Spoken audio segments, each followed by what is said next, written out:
Kenti Urumçi'de Uygur halkına yönelik katliam yapıldı.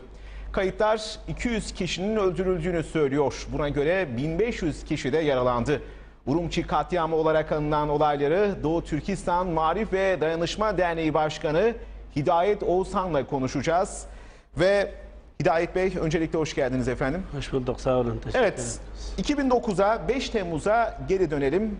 5 Temmuz 2009'da neler yaşandı efendim?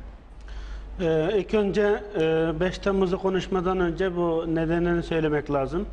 26 Haziran'da 2009 26 Haziran'da Çin'in Şaogüen şehrinde bir olay yaşandı. Oradaki Doğu Türkistanlıları, bu ayrı bir hikaye var. Yani binlerce Doğu Türkistanlıları işçi olarak götürüyorlar. Özellikle kızlarımız var. Genç yaşta 16 yaş ile 22 yaş. Orada bir olay yaşandı. Bir Uygur genç kızımıza tecavüz olayı yaşanmış. Ona tepki olarak gençlerimizden Çinlilerle sataşma oluyor ve o gecesi büyük bir katliam yaşandı. 300'e yakın Doğu Türkistanlı'nın katledildiği ve bu konuda birçok elimizde videolar var, yayınlandı. Ondan dolayı 5 Temmuz Doğu Türkistanlılar, gençler, özellikle öğrenciler Urumçi'de hükümet binasına, konağın önüne gidiyorlar.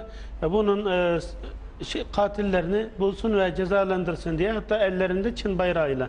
Orada böyle bir büyük bir kalabalığı görmeye alışık olmayan Çin hükümeti hemen bunu isyan olarak nitelendirip telaşa kapıldı ve oraya ateş açıldı ve Çinlerin biraz önce sizin dediğiniz sayılar Çin'in resmi sayısıdır.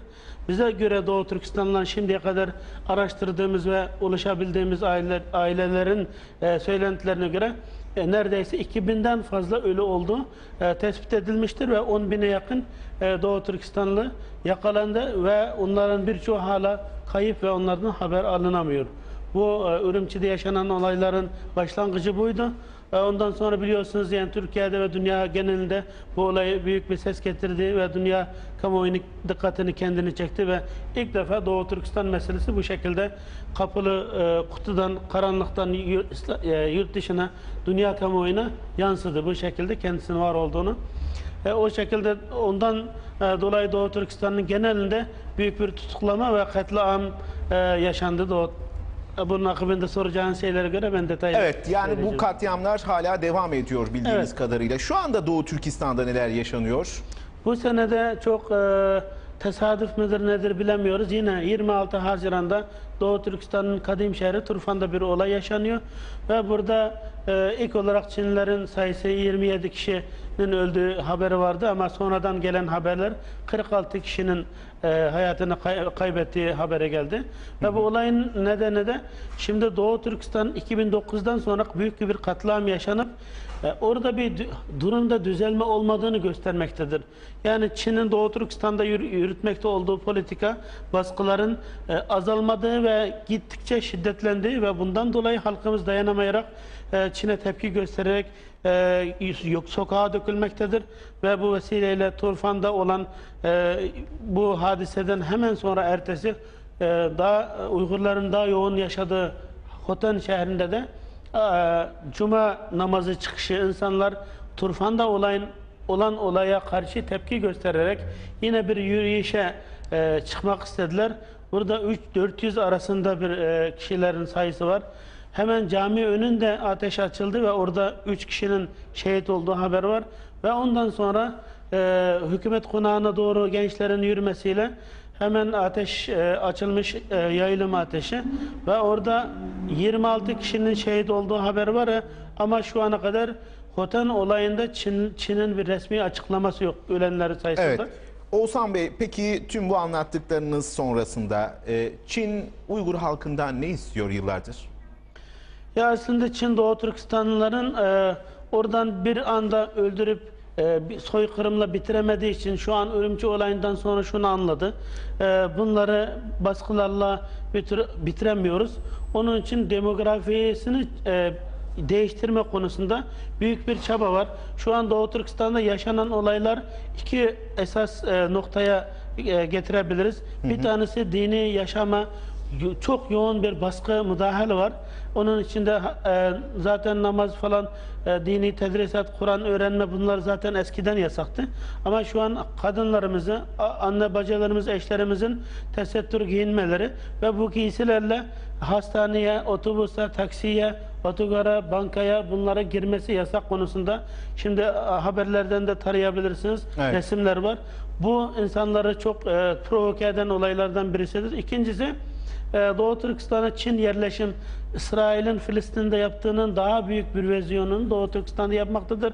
Bütün şehri kentsel dönüşüm, kalkındırma adı altında bütün Doğu Türkistan'ın 17-18 vilayeti ve özel illeri var.